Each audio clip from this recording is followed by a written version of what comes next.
Here with you on Enlightened World Network. And today's topic is essential trauma and growth. And we look at trauma as a negative typically, and we get to define trauma in this conversation today. But good morning, Rosalind. Welcome. Great to have you here with us this morning, and welcome to everybody else who is joining us. Today, we're talking about essential trauma and growth, and how, or trauma essential to growth. And I think it'll be a really interesting new perspective on trauma. But before we get started, we're going to take a couple minutes to get present. So let's take a deep breath in through your nose and hold it. And imagine clean, crisp oxygen flooding your lungs, flowing into your bloodstream, nourishing all your cells, all your organs, bringing vital life energy to your body and being. And as you exhale any tension, stress, negativity, fatigue. And now let's take another deep breath in through your nose and hold it. This time, imagine brilliant, bright light lighting you up from the inside out, illuminating, electrifying, and energizing all your cells, all your molecules, your electrons, and creating a brilliant beam of light and energy from your heart out into the world. And as you exhale any remaining tension, stress, negativity, fatigue. And now let's press our palms together and vigorously rub our palms together. Feel all that energy, that friction, that tension. And as you stop rubbing those hands together, just feel all that energy. Allow those sensations to bring you present right here, right now, into this remarkable physical form that enables you to experience life. So welcome. So let's talk about trauma. This is actually a really cool conversation because it's a new lens through which we can look at the life experiences that we typically relate to as disruptive, traumatic, destructive in many cases. And, you know, it's interesting because we've talked a lot about how any kind of upset holds the seed or holds the potential for transformation or for a positive effect. You know, we've talked about folks who have an extreme health condition. You know, I've talked about the alopecia and how coming to terms with that caused me to elevate to a different level of awareness. And so when we look at trauma, we can consider it also as shock in the system. And when we have challenges in a system, even if you think of something as simple as breeze and weather on a plant that allows the plant to recover and become stronger, this is really what we're talking about in terms of trauma. And that it's actually, in order for things to grow and change and adapt, they get to be challenged. And when they get to adapt, then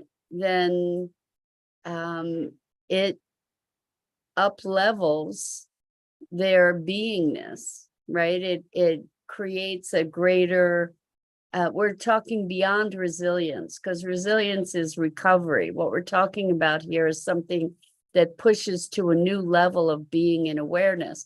Good morning, Gia.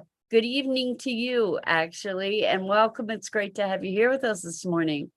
So we're talking about how trauma, instead of being something that we have to endure, what if it is actually part of the engineering of nature? Like, what if it is a fundamental mechanism of growth and transformation and evolution.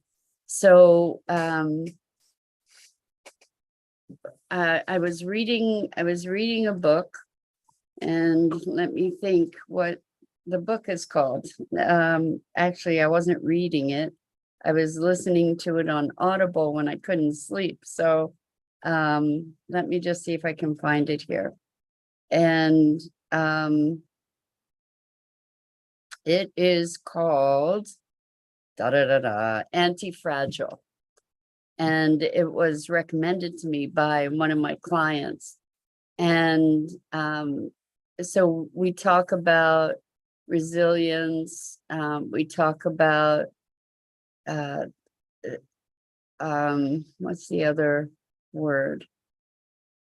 Well, the idea is we're really looking to regenerate. We're really looking to grow beyond where we are, not just keep the status quo, right? But not in terms of more, but in terms of evolution. Life is constantly growing and expressing itself in new ways, right? New potentials. And this notion in the book was so interesting because it was talking about not just personal evolution, but evolution of species, evolution of the planet, that when there is a trauma, certain of these traumas impact not only the individual, but then leave a ripple for the whole species that transforms the species. So, they didn't, at least in the part that I heard, they weren't really talking about, they hadn't addressed anything related to COVID. But if we think about COVID not only impacted individuals, but it impacted us as a culture, right? And it impacted us globally. It impacted global awareness and the way that we relate to each other. And it's had certain physiological impacts for us globally as well, that is shifting us into another way of even different metabolisms, right? So Rosalind says, is the nowness element attached to trauma? I think you might be taking us in a different direction, but let's see where you're going here. Trauma as in a foreign object. Do not pass go. Intense desire to remove what doesn't belong there. The initial stop and pause of whatever you were doing, as if the momentum comes to a halt to look at and deal with the foreign object. Now, not later. So Rosalind, it's really on target, actually, and thank you for that, because that's kind of exactly the dynamic that happened with COVID, right? It cost people lives. It impacted our way of being with each other. It caused us, the way we dealt with it, caused us all to stop and think and to reevaluate a lot. I think a lot of values shifted over the course of COVID that ended up changing the whole, our whole societies. So we might have looked at it as something that we wanted to eliminate, and yet it created a whole new dynamic that is now playing itself out on lots and lots of different levels. I mean, we can even look at it in terms of the economy and how it's causing us to be rethinking a lot of things economically, individual economic choices, cultural approaches to economics. All kinds of things are changing as a result of this mass trauma, right? Gia says, please help me understand generational trauma and how could it be cured? Can it be cured? Oh boy, Gia, that's such a big one. First of all, Rosalind, thank you so much for that comment. It's really appropriate. And Gia, this is a great question.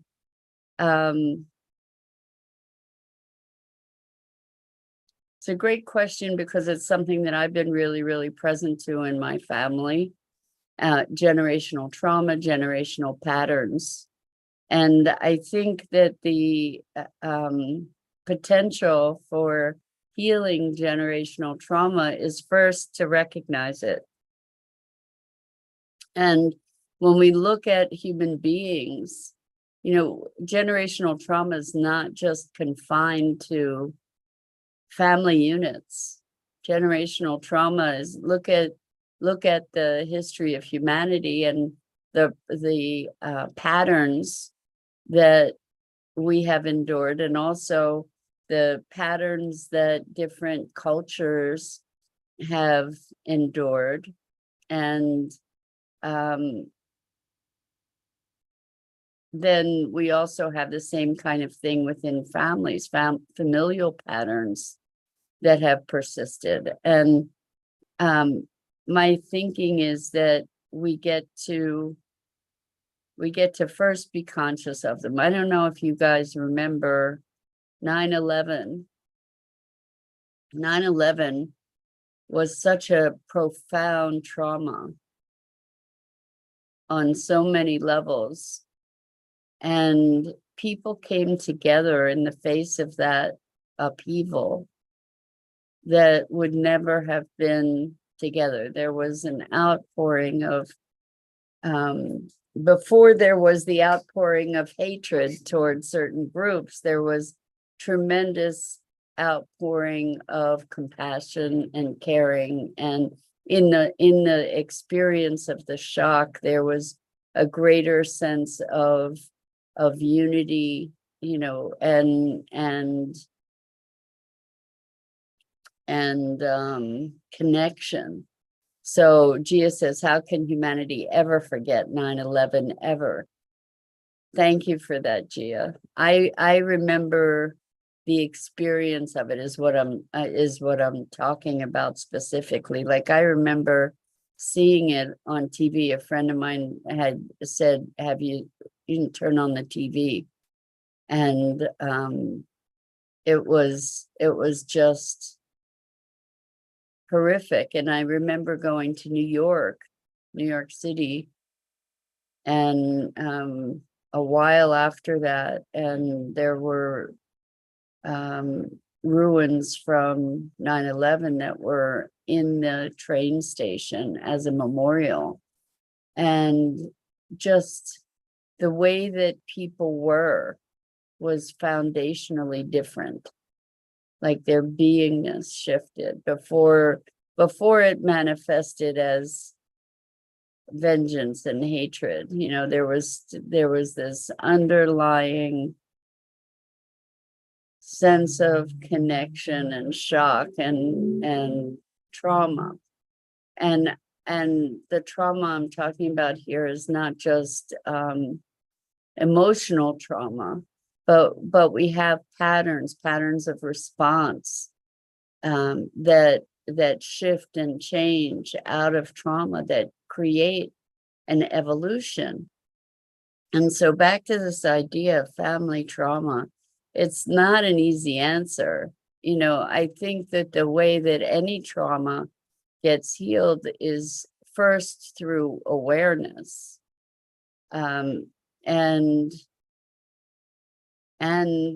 then through presence, you know, like cultivating a will to be healing that trauma. I don't think we heal by just time passing. I think I've seen so often where people have been able to sublimate trauma, and then what happens is something occurs that then triggers the trauma response, and they're right back in it, you know. So as far as healing trauma, family trauma, I've been working on that my whole life, and I think that part of it comes from our own journey of self-healing. And I'm reminded of a family that I know where one of the children died.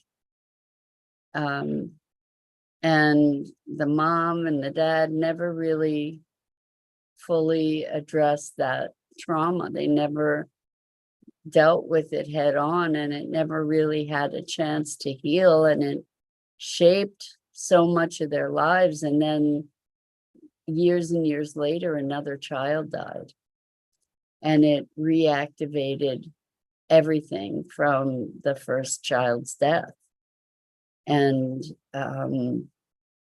just leveled the family, just completely. I mean, a child dying is such a devastating experience to begin with. To have two children die, and just unimaginable.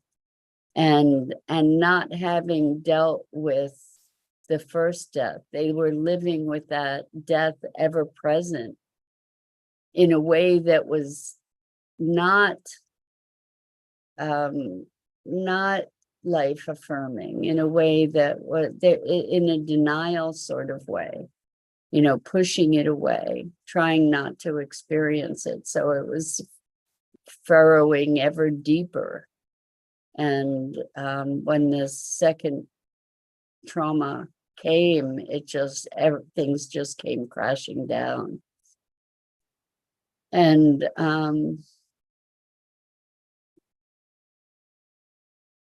yeah, trauma, it's really interesting. It is the healing of that trauma that is the transformative force, right? Or the evolution that occurs from it, that changes things going forward, right? So when we look at that in terms of weather adaptations, or when there are natural events that change geography, change coastlines, change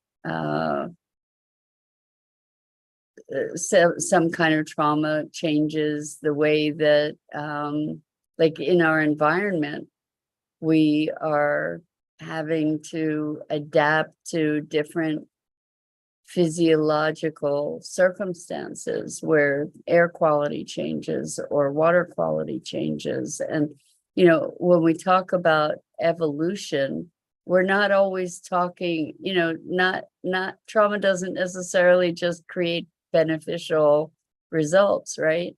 I'm still digging into this whole concept, but it's very, very interesting to be able to be adaptable, to evolve with our evolving challenges.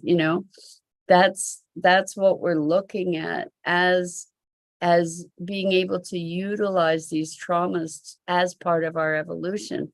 Good morning, Jenny. Welcome. It's great to have you here with us this morning. And trauma changes the brain, says Jenny.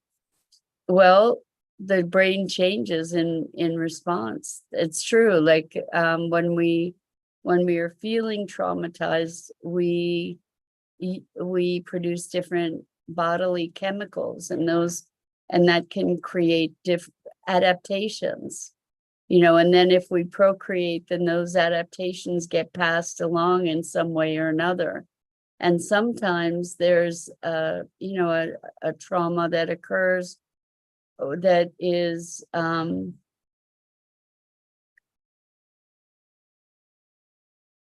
what I'm looking at is like that it's not just an acceleration of change that would have otherwise occurred, but it kind of brings things or pushes things into a new direction.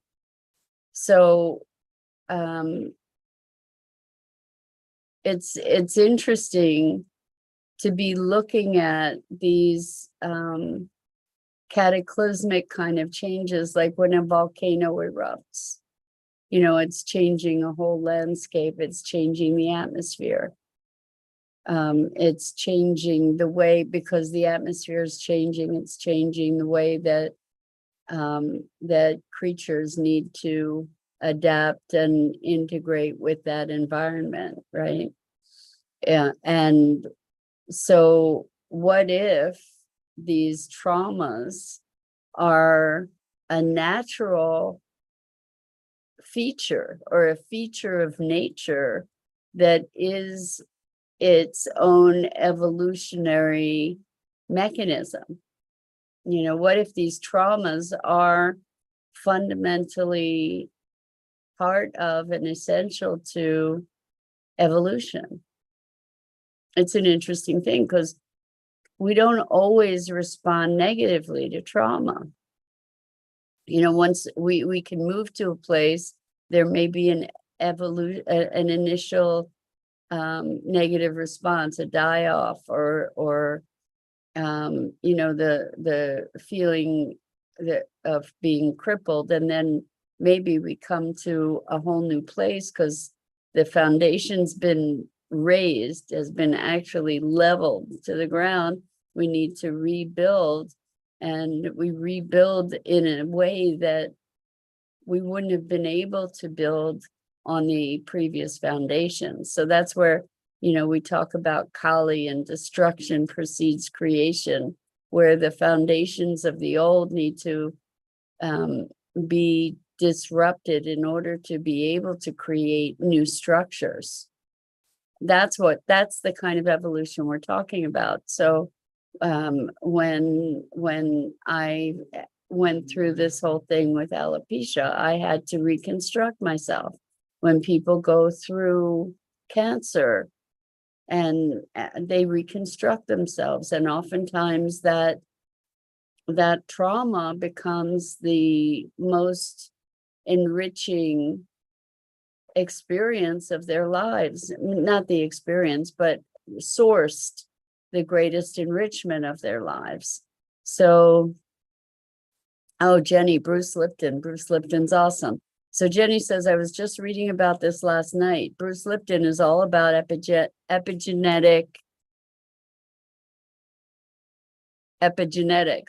Gabor Mate, who I don't know, talks a lot about how trauma experiences change your brain chemistry and perceptions, especially unresolved childhood traumas. Usually when we talk about changed brain chemistry and unresolved childhood traumas, we're looking at the changes as not positive, right? But it could be that these kinds of changes, like we get to, as we address them, as we heal them, we get to engage with them on a level that then can create new potentials, new possibilities.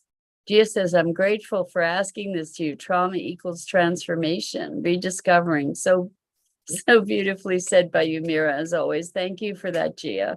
Thank you. I really appreciate that. And Jenny says, trauma causes pain. I think that by definition, trauma is painful. You know, that's how we know it's trauma, kind of. And Jenny says, how is past trauma a good thing?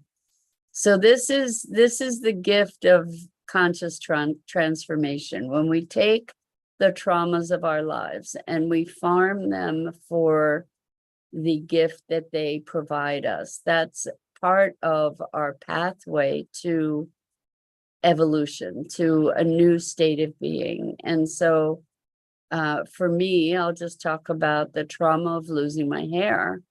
It was a big deal.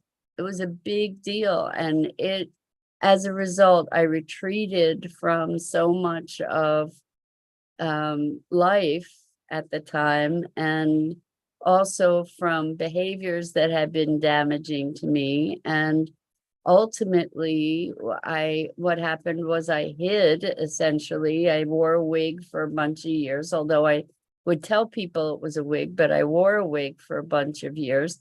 And then eventually I came to a place to recognize that the reason that I was wearing the wig was because I felt ashamed on some level, and I took off the wig. And in doing that, I claimed my life in a new way. So It's not that the trauma, the event itself was a good thing.